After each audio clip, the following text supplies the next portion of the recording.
বুঝলা পল্টুদা, পাশের ক্লাবের চুদির ভাইগুলো না খুব বার বেড়েছে।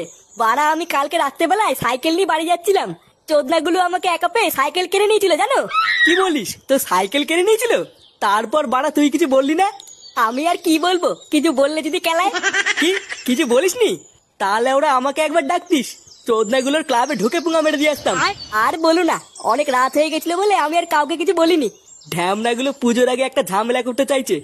দাঁড়া একবার বাগে পাই। কিরে চোদনা, এত দেরি হলো কেন? বাড়িতে বসে বসে কি হ্যান্ডেল হুন্ডেল মারছিলিস নাকি? না, বাড়িতে বসে ছেলে সাটা ভাঙছিলাম। সে কিরে ফুটো, ফাটাকে মারছিলিস কেন? আর বলিস না, সেগো মায়েরটা যা জ্বালাচ্ছে না।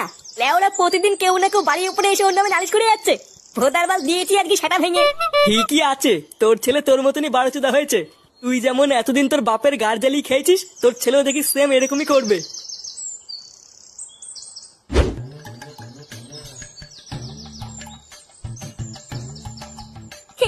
আমার দাদুটা খুব ভালো, কত কিছু খাওয়ায়।